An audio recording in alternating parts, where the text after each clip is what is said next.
여러분, 한국 사회를 경악하게 만들었던 그 희대의 살인마 하면 누가 떠오르십니까? 아마 유홍철이지 않을까 생각됩니다. 그는 불과 34살밖에 안 되었을 때 전과 14범이었는데 그 34살이었던 2003년 9월부터 2004년 7월까지 약 10개월 동안이라는 그 기간 동안 무려 21명의 노인과 여인들을 무참하게 살해했습니다. 그래서 역대 최단 기간에 최다의 숫자 그리고 최악의 연쇄 살인으로 기록되어 있습니다. 정말 일반 사람들은 상상도 할 수 없는 그런 일이죠. 여러분, 사람은 얼마나 잔인해질 수 있을까요? 사람들이 유영철처럼 잔인해지는 일이 가능한지는 잘 모르겠지만 사람들은 길들여지기에 따라서는 유영철만큼은 아니더라도 상당히 잔인해질 가능성은 있다고 생각합니다. 여러분, 헐리우드 블록버스터 영화에 익숙해지고 나면 웬만한 영화들은 좀 시시해지고 부인과 자녀를 폭행하는 것도 처음에는 끔찍스러운 일이지만 자꾸 하다 보면 별로 가책을 느끼지 않고 할 수 있는 겁니다.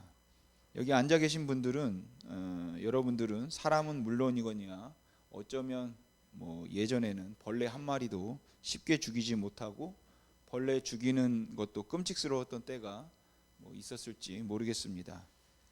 믿으실지 모르겠지만 저희 아내는 벌레도 못 잡고 못 죽입니다. 심지어 죽은 벌레도 이제 무서워해요. 그래서 집에 벌레가 나타나면 그냥 밥그릇으로 덮어 놓는다든지 상자로 덮어 놓고 제가 올 때까지 기다립니다. 그리고 제가 와서 이제 처리를 하죠. 근데 저도 요즘은 그런 작은 벌레는 아닌데 개구리나 큰 곤충 같은 경우는 만지기가 겁이 납니다. 혹 잡으려고 하면 좀 큰 마음을 먹고 먹어야지 만질 수 있습니다. 근데 제가 옛날에는 그러지 않았습니다. 시골에 살아서 개구리도 잡아서 구워 먹고 미꾸라지도 잡아서 먹고 뱀도 잡고 매미도 잡고 풍뎅이 할 것 없이 서슴없이 겁도 없이 잡고 했는데 요즘은 이제 놀이기구 타는 것도 그렇고 참 겁이 많아진 것 같습니다. 따라서 인간은 길들여지기에 따라 정말 순한 양처럼 될 수도 있고 아주 잔인해질 수도 있는 것 같습니다. 그렇게 인간이 한없이 잔인해질 수도 있다는 그 가능성 때문에 사실 사람이 제일 두렵고 그리고 또 제 자신이 제일 두렵기도 합니다.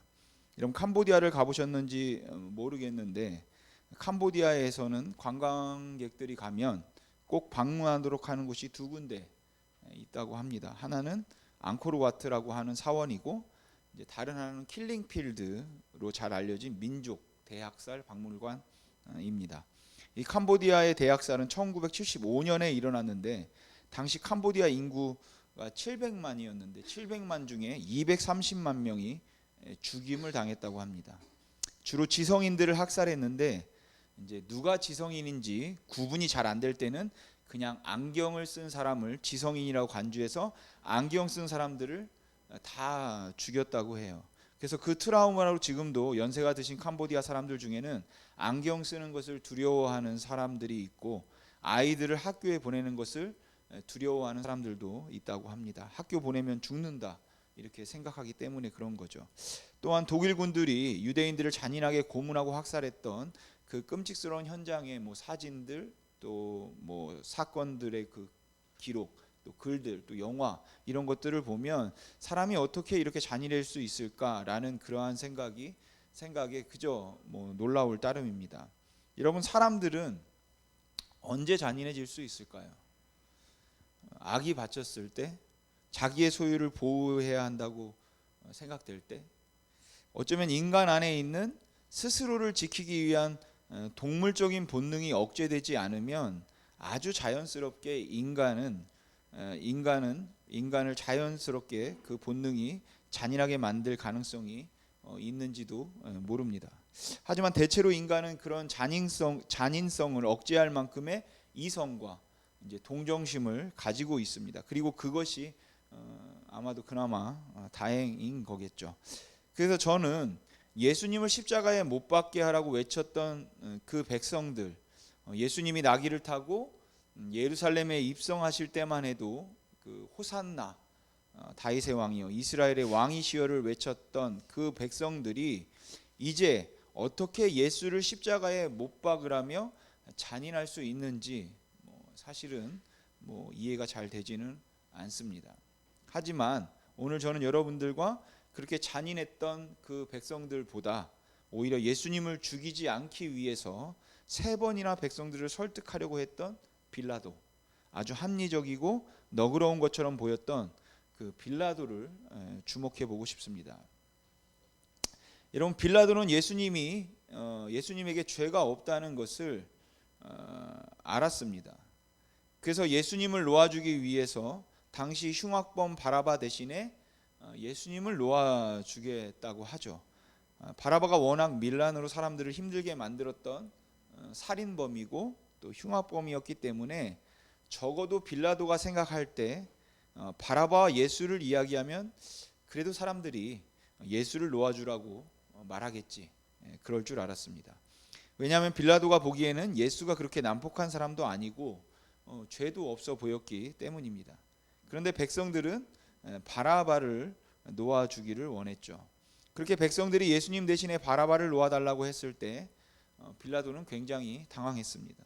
빌라도는 백성들의 의중을 이해할 수가 없었어요. 도대체 무슨 이유로 백성들이 이렇게 예수를 미워하는지, 이렇게 죽이려고 하는지 이해할 수 없었습니다. 대제사장을 비롯한 당시 종교 지도자들은 지금 예수님과 어떤 그런 기득권 싸움, 세력 다툼을 하고 있어서 빌라도가 보기에 그들에게는 그럴 만한 이유가 있겠다, 이제 그거를 알겠는데 도대체 백성들은 왜 저렇게까지 난폭해졌는지 이해할 수가 없었을 겁니다.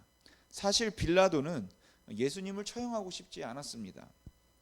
왜냐하면 예수님에게 죄가 없다는 것을 알았기 때문이죠. 그래서 빌라도는 바라바를 놓아주겠다고 말하면 아마 예수를 풀어주라고 말할 거라는 그의 예상이 빗나가고 난 다음에 그는 또 다른 계책을 하나 생각해냅니다. 바로 그냥 매질을 해서 내보내겠다, 내가 그를 때려서 보내겠다, 이거를 생각을 한 것이죠. 그래서 군인들에게 명령해서 예수님을 매질하도록 했습니다. 여러분이 혹시 패션 오브 크라이스트라는 영화를 보셨다면 그때 예수님께서 어떻게 매를 맞으셨는지 그 장면이 연상되는 분들도 계실 겁니다. 이 로마 군인들이 채찍질을 어떻게 하는지 간단히 말씀드리면, 먼저 죄수의 옷을 벗긴 후 그를 기둥에 묶거나 아니면 이제 바닥에 엎드러지게 합니다. 그리고 여러 명의 군인들이 돌아가면서 때리는데 마지막 사람이 지쳐서 더 이상 때릴 수 없을 때까지 때렸다라고 합니다. 그러면 죄인의 몸에서는 살점이 여기저기 이제 떨어져 나갔다고 해요. 그 당시 자유 시민은 몽둥이로 때렸고 군인은 막대기로 때렸지만 노예들은 가죽으로 만든 채찍으로 때렸는데 그 채찍에는 끝에 쇠붙이나 뼈가 붙어 있어서 마치 체인으로 때리는 것과 같았다고 합니다. 예수님은 그 노예들이 맞는 이제 그 채찍으로 맞았죠. 그리고 그렇게 채찍으로 맞다가 죄수가 기절을 하거나 아니면 죄수가 죽는 것을 보는 것은 그리 어려운 일이 아니었다고 해요. 여러분, 예수님은 온몸이 갈기갈기 찢어지도록 매를 맞았습니다. 온몸에 피가 흘러 응고된 그 모습은 차마 볼 수 없는 정말 잔혹한 참혹한 현장이었습니다. 근데 군인들은 거기서 멈추지 않았습니다. 군인들이 보니까 이 예수가 자신을 왕이라고 했던 사람이지 않습니까? 그러니까 예수를 왕으로 만들어 주는 거죠. 그래서 가시가 잔뜩 돋친 줄기를 잘라서 엉성하게 엮어 면류관을 만들었습니다. 그리고는 예수님의 머리에 이제 그것을 씌웠죠. 아니, 좀 더 정확히 말하자면 그 머리에 그 가시관을 박았습니다. 여러분, 아주 작은 가시 하나만 손가락에 박혀도 우리가 굉장히 아프다는 것을 잘 압니다. 그런데 머리를 둘러서 그 길고 뾰족한 가시들이 그 머리에 박혀 들어가는 거예요. 아마 머리가 퉁퉁 부어 올랐을 겁니다. 그리고 이때쯤이면 예수님의 온몸은 말할 것도 없고 얼굴까지도 그냥 피범벅이 되었겠죠. 그렇게 온몸에 피가 쏟아지고 있고 견디지 못해 얼굴이 일그러지고 머리가 다 퉁퉁 부었는데, 그래서 그쯤 했으면 이제 그만할 만도 한데, 이번에는 군인들이 돌아가면서 유대인의 왕이여 편안할지어다 비웃음의 인사를 하고는 그리고 나서 돌아가면서 손으로 예수님의 뺨을 때리기 시작했습니다. 이쯤 되었으면 거의 동물적으로 변한 인간이 얼마나 잔인할 수 있는가를 서로 가시라도 하듯이 했을 테니까, 아마 처음 주님의 뺨을 때린 사람보다는 마지막에 때린 사람이 훨씬 더 주님의 뺨을 누가 더 세게 때리나 경쟁하듯이 때리고 낄낄거리고 웃었을 겁니다. 머리는 가시관 가시로 퉁퉁 부었고 온몸은 채찍으로 맞아서 피투성이가 되고 여기저기 살은 떨어져 나가 있었고, 그런 예수님의 얼굴을 군인들이 돌아가면서 뺨을 있는 힘껏 때려 그 얼굴도 퉁퉁 부어서 눈이고 코고 입이고 아마 터지지 않은 곳이 없을 만큼 온 얼굴이 피투성이, 또 온몸이 만신창이가 되었을 것입니다. 그렇게 누가 부축해주지 않으면 한 걸음도 걸을 수 없을 만큼 지치고 약해진 예수님을 그들은 이제 빌라도에게 다시 끌고 왔죠. 아마 빌라도도 차마 그 모습을 볼 수가 없었을 겁니다. 바로 얼마 전까지만 해도 자기 앞에서 당당하게 당신도 진리를 알고 싶으냐, 내가 바로 왕이다 라고 말하던 사람이었는데, 그 사람의 모습이 지금은 그 모습이 아닙니다. 끔찍하기 이를 데 없는, 처참하기 이를 데 없는 그런 모습이에요. 빌라도가 예수님에게 죄가 없다는 것을 알았다면 이쯤에서 어떻게 했어야 할까요? 아마 빌라도에게 일말의 양심이 있었을 겁니다. 그래서 그는 이만큼 때렸으면 백성들이 놓아줄 거라고 생각해서 다시 대제사장과 백성들을 모으죠. 그리고 말합니다. 보라, 이 사람이로다. 이 사람이 여기 있다. 무슨 의미였을까요? 온몸이 피투성이가 되고 퉁퉁 부어오르고 형체를 알아볼 수 없을 만큼 그렇게 깨지고 상한 모습으로 그곳에 끌려오듯이 와서 그 서 있을 기력조차 없이 서 있는 예수를 보면서 이 사람이 여기 서 있다. 무슨 의미였을까요? 이만하면 됐지 하는 말 아니겠습니까? 형체도 알아볼 수 없게 된 예수님을 앞에 세워놓고, 자 봐라, 내가 거반 죽게 만들어 놨지 않냐, 내가 거의 죽도록 때려서 이렇게 만들어 놨지 않냐, 아무리 내가 봐도 그에게 아무런 죄도 찾을 수 없었지만 너희들이 하도 성화를 해서 너희의 원함대로 내가 해주었다, 이제 흡족하냐, 이런 의미였을 겁니다. 그런데 그 예수님의 모습을 보고 또한 그 빌라도의 말을 들었던 백성들이 소리를 지르기 시작합니다. 그를 십자가에 못 박게 하소서. 그러니까 백성들은 그 모습을 가지고도 만족스럽지가 않은 거죠. 그를 십자가에 못 박게 하소서. 어쩌면 이렇게 잔인할 수 있습니까? 다 미친 사람들 아닙니까? 만일 그들 중에 일부 사람들이, 오늘이 종려의 주일인데 이 사건이 있었기 일주일 전에 예수님이 나귀를 타고 예루살렘에 입성하실 때 호산나를 외치며 주님을 맞이했던 사람들이라면, 만일 그들 중에 일부가 예수님께서 산에서 들에서 말씀을 가르치실 때 고개를 끄덕이며 감동했던 사람들이었다면, 만일 그들 중에 일부가 예수님께서 병자들을 고치실 때 자기 아들, 자기 딸, 자기 아내, 자기 부인, 자기 어머니, 그리고 이웃을 데리고 와서 예수님 발 앞에 와서 기도를 받고 병이 낫는 것을 보며 흥분을 감추지 못해 감격으로 눈물을 흘렸던 사람들이었다면, 어떻게 그들이 그 비참하고 처참한 모습을 하고 있는 예수를 보고도 그를 십자가에 못 박아라 할 수 있냐라는 것입니다. 그래서 사실 저는 이런 백성들이 이해가 되지 않습니다. 아마 빌라도도 그때쯤이면 이 백성들을 정말 이해할 수 없다 생각했을 겁니다. 도대체 이 종교적인 신념이라는 게 뭐라서 사람들을 이렇게 잔인하게 만들 수 있는가 생각했을 겁니다. 어떻게 이렇게까지 잔인할까? 이쯤 했으면 됐지 않을까? 이제 그만 놔둬도 되지 않는가 생각할 만도 하다는 거죠. 그래서 빌라도는 두려웠습니다. 그는 사람들의 그 반응을 보면서 두려워했던 것 같아요.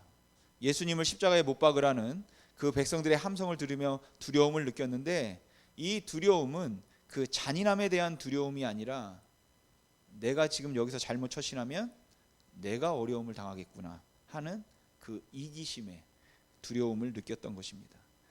근데 저는 이 빌라도에게서도 잔인함을 느낍니다. 그리고 이 잔인함에 제가 더 놀라고 떨린다라는 것이죠. 왜냐하면 빌라도의 잔인함이 백성들의 잔인함보다 사실은 제게 조금 더 익숙하기 때문에 그렇습니다.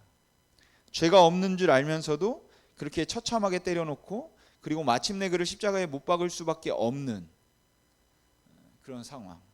그런데도 아주 합리적으로 보이고 아주 너그러워 보이는 이 빌라도의 모습이 저에게 더 익숙하고 제가 생각하기에는 더 끔찍한 잔인함입니다. 빌라도는 백성들이 예수를 십자가에 못 박으라고 소리를 지르니까 너무 두려워서 예수님에게 찾아갑니다. 그리고 예수님에게 묻죠. 너는 도대체 어디서 왔느냐? 이 질문을 바꿔서 이야기한다면 너 도대체 누구냐? 어떻게 사람들이 이렇게 잔인할 수 있고 너를 그렇게 죽이겠다고 말하고 있다면 너는 도대체 누구냐 하는 말입니다. 근데 예수님께서는 아무 대답도 하지 않으셨습니다. 그러자 빌라도가 거만하게 말하죠. 내가 너를 놓을 수도 있고 너를 십자가에 못 박을 수도 있다는 것을 네가 알지 못하느냐? 어떻게 해줄까? 죄가 없는 예수님을 붙잡아 놓고 자기의 권력과 자기의 위치를 지키기 위해서 백성들과 타협하는 이 잔인한 인간이 예수님을 앞에 놓고 내가 너 놔줄 수도 있고 십자가에 죽일 수도 있는데 어떻게 해줄까라고 하는 것이에요. 그때 예수님께서 입을 여셨습니다. 그리고 말씀하십니다. 이 일은 위로부터 온 일이다. 저 백성이 이토록 잔인할 수 있는 것도 아무런 유익이 없는데도 나를 십자가에 죽이려고 하는 것도 다 하나님의 계획이다. 여러분, 이건 도저히 이해할 수 없는 백성의 잔인함이 하나님의 계획 안에 있다는 말이 아닙니다. 또한 이 말씀은 하나님께서 그렇게 잔인하게 만드셨다는 그 말도 아니에요. 그들의 잔인함을 허락하신 것은 하나님께서 이루고자 하시는 일을 이루기 위함이라는 의미인 것입니다. 그리고 예수님께서는 백성들의 죄가 더 크다 이렇게 말씀하셨습니다. 그렇다고 해서 빌라도가 죄가 없다 이렇게 말씀하시는 않으셨습니다. 빌라도에게는 예수님을 놓아줄 수 있는 권한이 있었기 때문에 그도 동일하게 잔인했던 것입니다. 빌라도는 예수님에게 죄가 없다는 것을 알고 있으면서도 자신의 위치를 지키기 위해서 예수님을 십자가에 못 박도록 내주었기 때문에 아무리 예수님을 살리려고 그가 노력했다 하는 것처럼 보여도 예수님의 그 고난 앞에 죄가 없다 할 수 없다는 것이에요. 그런데 예수님께서는 십자가 처형을 받으시고 예수님께서 십자가 처형을 받으시고 그렇게 신 후에 2달 정도 지났을 때 오순절 이제 성령 강림 사건이 있게 되죠. 그때 모여들었던 사람들을 향해서 베드로가 설교를 했는데 그 설교 중에 너희가 십자가에 못 박은 이 예수를 하나님이 주와 그리스도가 되게 하셨느니라 라고 선포합니다. 아마 거기에서 그 설교를 들었던 사람들 중에는 예수를 십자가에 못 박으라고 외쳤던 사람들이 있었을 겁니다. 그래서 성경은 너희가 예수를 죽였다 하는 그 말을 듣고 모였던 무리들이 마음에 찔려서 그러면 우리가 어찌할꼬 라고 베드로와 사도들에게 물었다고 했습니다. 이건 너희가 죽였다는 말에 성령의 감동으로 자신들의 그 죄를 깨달았다라는 것이에요. 그러니까 그들은 예수를 십자가에 못 박으라고 외치고 난 다음에 성령이 임하시고 성령의 감동으로 베드로가 설교할 때 그들의 마음속에 양심의 가책을 느끼고 정말로 자기들이 잔인하고 말도 못하게 악한 자들이었다는 사실에 대한 두려움을 느끼고 그리고 정말 회개했다는 것입니다. 그 자리에 모였던 사람들은 특별히 사도행전 2장 14절에서 베드로가 예루살렘에 사는 모든 사람들아 라고 했던 그들 중에는 그날 예수님이 피투성이가 되고 머리부터 발끝까지 통통 부어 서 있는 모습을 보면서 십자가에 저를 못 박으라고 외쳤던 그 사람도 있었을 겁니다. 예수님이 죽기 일주일 전에 호산나를 외치고 일주일 후에 저를 십자가에 못 박으라고 외쳤던 사람도 아마 있었을지 모르죠. 그런데 주님은 그들을 위해서 죽으셨고 그들에게 회개의 기회가 주어졌다라는 것이에요. 그 백성들이 정말 너무너무 악하고 잔인했지만 어쩌면 그 잔인함이 사실은 회개에 이르게 되는 수단이 되기도 한 것 같습니다. 그러나 빌라도는 어떻습니까? 예수님께 죄가 없음을 알면서도 그가 평범한 사람이 아니라 하늘에서 온 사람일지도 모르는 특별한 분이다 라는 느낌을 그가 가졌음에도 예수를 죽도록 내버려 두면서 나는 저 사람의 피와 무관하다 라고 하며 손을 씻으면서 회개를 거부하게 만들었던 것은 빌라도 나름대로 예수님을 살리려 했다는 그 인간적인 노력들, 바로 그 알량한